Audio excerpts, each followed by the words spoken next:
Hello, everybody. Welcome back to the podcast. We are joined by Dr. Kris Reber and Milenka Cuevas-Guaman. Guys, how are you today? Doing well, enjoying the conference, and been a great day.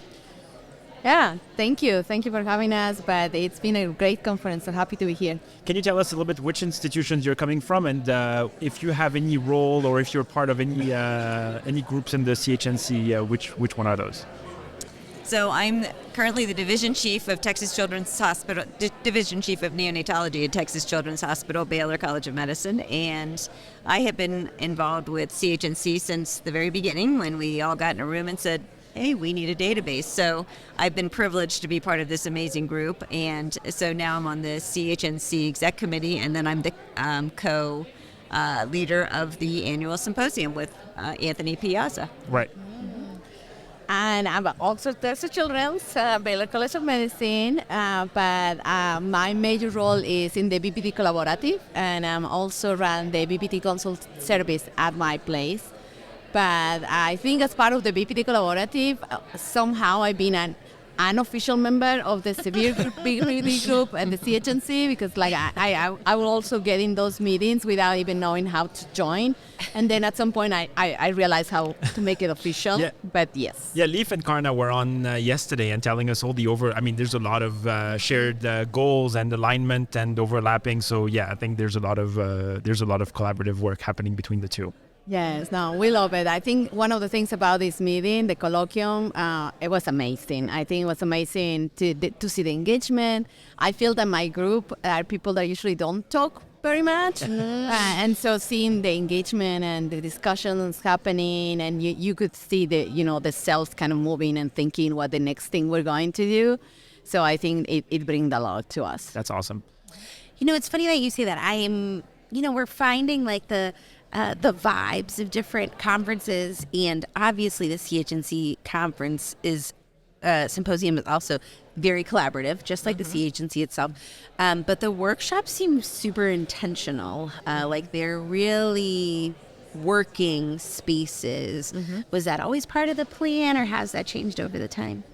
Well, I think we've had the benefit of starting as a smaller group and growing, and we really have been careful not to lose sight of the fact that we wanted to feel like a collaborative, a very collaborative, close-knit group, which I think we've kept that feel. We really make sure that the workshops are a little bit smaller. We make sure that we're developing workshops that really speak to the entire audience. Right. And I think even with the focus groups, we're trying to make sure that people have a space where they can be part of CHNC. They're not just listening in; they're actually a part of CHNC, and that includes trainees too. We have a lot of trainees who are engaged with some of our CHNC focus groups and also the workshops, and that's been fantastic because I think people feel like they're part of a academic neonatology group or neonatology in general, and we're a pretty cool group, as you guys know, right? Neonatology, pretty cool group. So yeah, and this is allowing people not to be the lonely person with a single interest in their own division, right? It's like you're not you're able to find peers who share this interest and who are willing to collaborate. Sorry, Daphne, we're going to say something. No, I mean, it's every attendee that we have interviewed, you can see that everybody feels like a part of something really bigger, which is what we want. And especially when it comes to engaging trainees, I felt that conferences as a trainee were especially isolating, like maybe your mentor took you there and they paid some attention to you, but then you felt like, what am I'm all by myself. So tell us a little bit about some of the intentional things you guys have done for trainees. Well, I think today, for example, we do try to collaborate with our TCAN group and bring them into a lot of our discussions. So they're involved with our educational subcommittee as well. We always have a meeting here with the TCAN group and make sure that we have a space where they can talk to some of the mid-level, junior, mid-level, senior level faculty and learn tips on interviewing for jobs or how to choose a project in fellowship. But also just being a neonatologist. And I think just being here with this group and engaged gives them a glimpse of what it's like to be a neonatologist and what opportunities there are on neonatologists. As you know, of course, from all your conversations around the country, there are so many cool things to do in neonatology. And I think we represent all of those things at this conference. Milenka, anything cool that you heard over the past 2 days that you're like, man, this is kind of fun, and things you might bring back to your institution? Well, yeah, there's one thing that I need to bring back to the institution. So I was part of today in one of the workshops that was engaging parents and everything you do. And they had this tool in one of the places where almost it's like a light switch, but it gives you the social determinants of health of each family as soon as you open, the baby chart. It'll give you red, yellow or green. So at least with that, you can then dig in. Yeah, if it's green, it's good, right? That's probably nothing that you need to be considering when you're planning anything that you're doing with a family.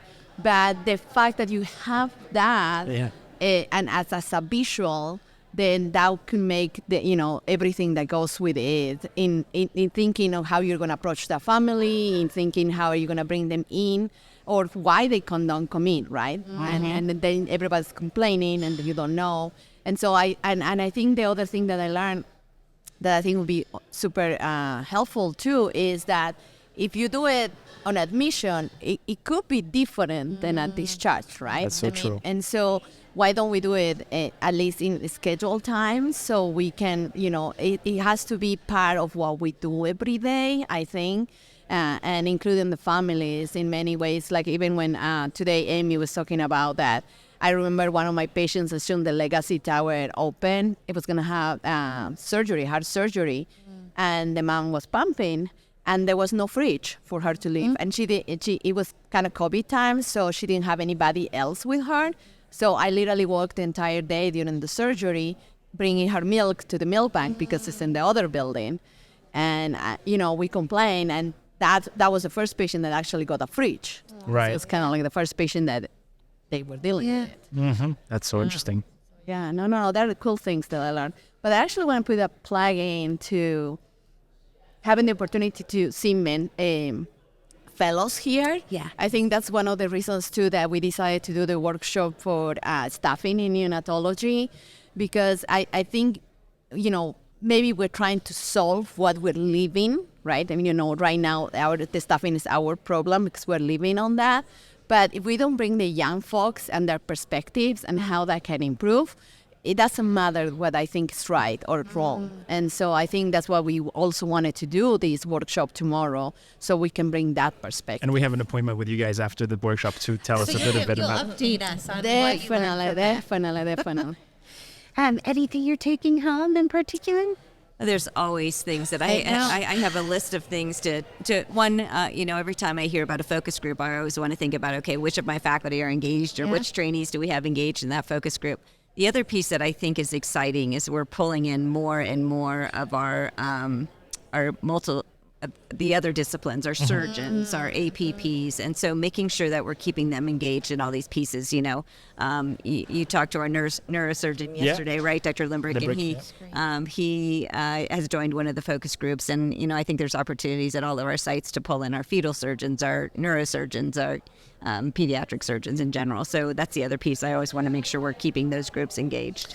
Yeah, I think when you see that happening in real time at a conference, you're like, we could do this at home. We can engage our teams better. The people we work with every day that are just down the hall. Right. I love that. That's great. Well, those are great tidbits for everybody to take back with them. Well, thank you both for joining us. Thank you for being here. It's been fun having you at the CHNC. Everybody has enjoyed having you here. Appreciate that. So much. Thank you, Milenka. Thank you, Kris. Thank you.